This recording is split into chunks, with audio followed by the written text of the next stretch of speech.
Welcome to a new Daily Top Askreddit video. Today's topic: US military active and reserve duty members, how are you feeling? What's the consensus between you and your colleagues about Trump? Active. I don't agree with any of this. I didn't vote for him, but I've never gotten to choose my bosses anyway. Politics aside, completely forgetting our allies' help after 9/11 and the lives they lost is absolutely unforgivable.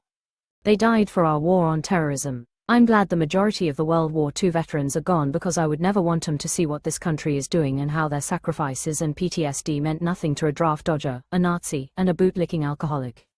From what I've seen and heard as someone outside the military who studies military history, people outside of the military don't understand how much 9/11 shaped the culture of the military, and they don't understand what our allies mean to us.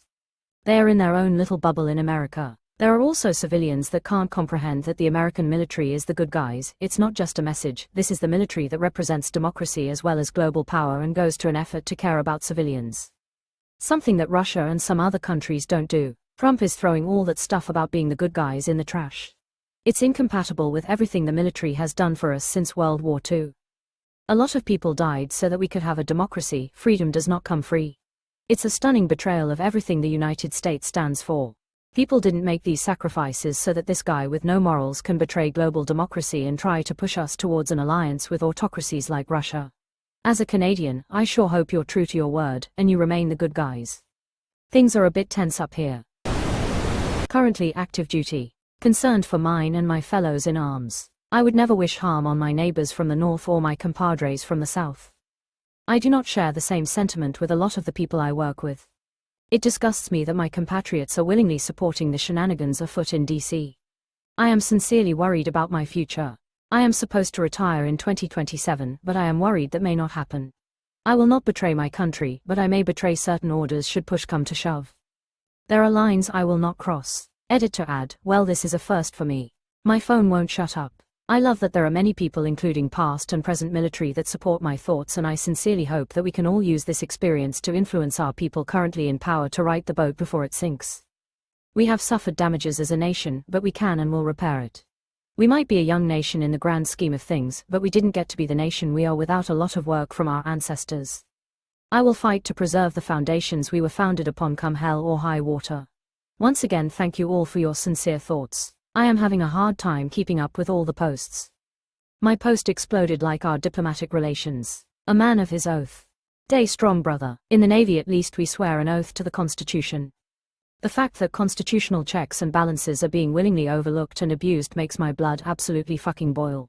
The president is not a king, and billionaires are not nobility. We're rapidly approaching a new Gilded Age, and a quarter of the country seems to be absolutely stoked about it as long as they get to suffer marginally less than minorities and women. Just remember, you took an oath to defend the Constitution, not the man in the office. Unlawful orders are unlawful. Hooah! Exclamation mark. Yes, I did, and I will bear true faith to that oath to defend against evil. Defend from enemies, foreign and domestic, or something like that. That domestic part is obvious at this point. I was active duty during his first term. I would participate in daily intelligence briefs by creating my own slides dedicated to my warfare area, undersea, to present to our chain of command on board a guided missile destroyer. I was also privy to a lot of intelligence on a broader scope. It has been crystal clear that Russia is an adversary since the first brief I saw. I am in shock that no Republican politician is openly calling out how much of a threat Trump is, considering the fact they must have security clearances. I know people say that the military is generally conservative, but the people I worked with and those who held positions which required a higher level of intelligence typically leaned left. My circle of extremely close friends talk a lot about this administration and how much it feels like a punch in the gut. We spent years trying to keep Russia at bay, and suddenly we are BFs.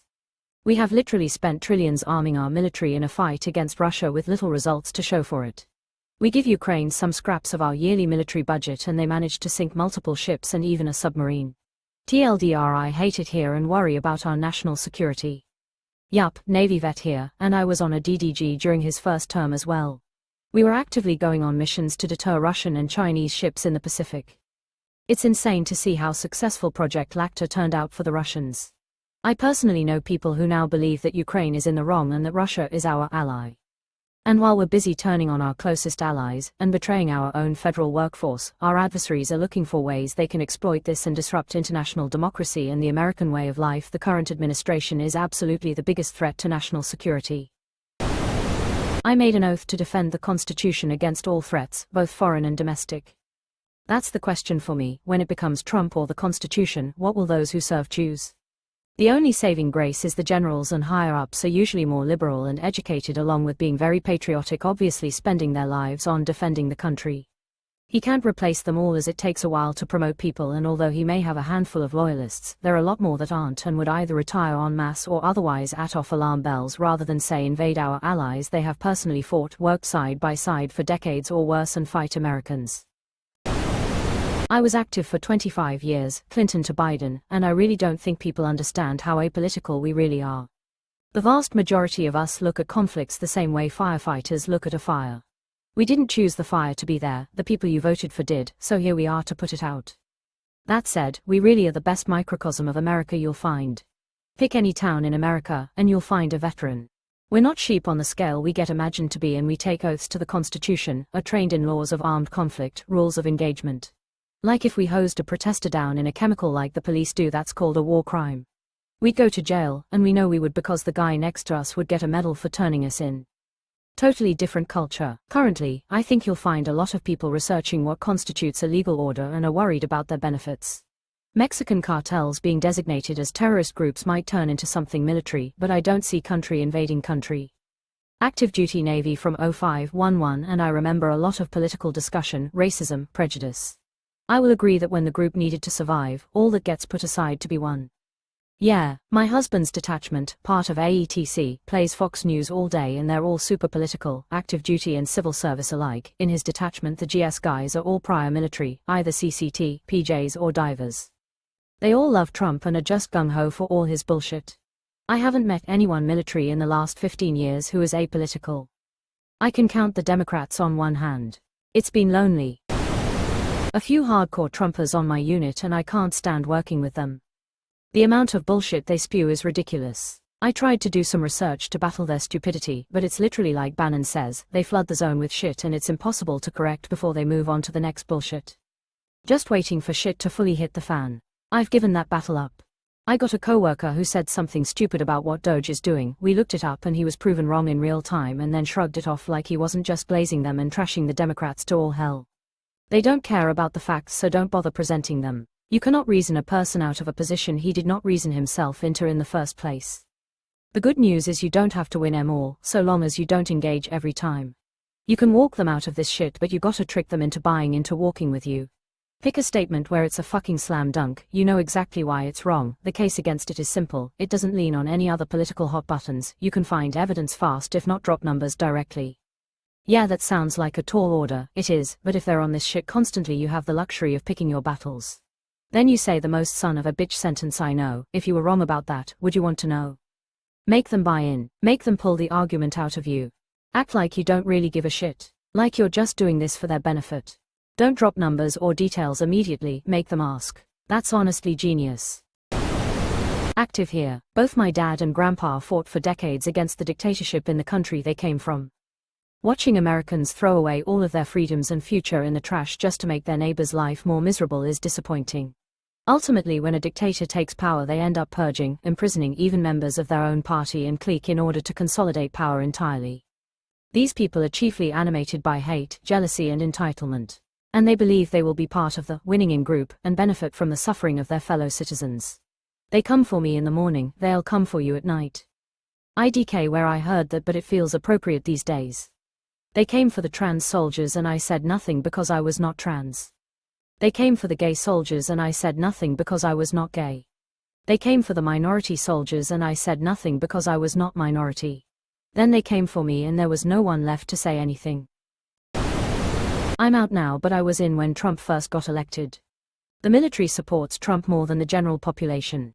The barracks were bumping when it started to look like he was going to win it in 2016, and the next day at work a bunch of us tuned into the concession speech from Hillary. The military does have a full range of the political spectrum. I've known some classic Democrats and some full-on socialists.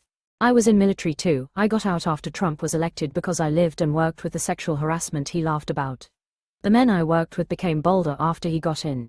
I always think it's funny how those in military forget they joined a job that uses communist policies, free healthcare, money for housing, money for food, money for education. Everyone has a job that assists the community, cooks, mechanics, civil engineers, drive, and then on outside they beg for more socialism bennies from VA disability. But then hate the idea of it for others. They talk about being against socialism but enjoy one of the largest socialist healthcare systems in the world. So my wife is active now, 25 years, and has said that there are large groups that have become more emboldened as you said, but that also things like reporting SA has essentially disappeared, meaning the senior NCOs tasked with those duties no longer serve that function.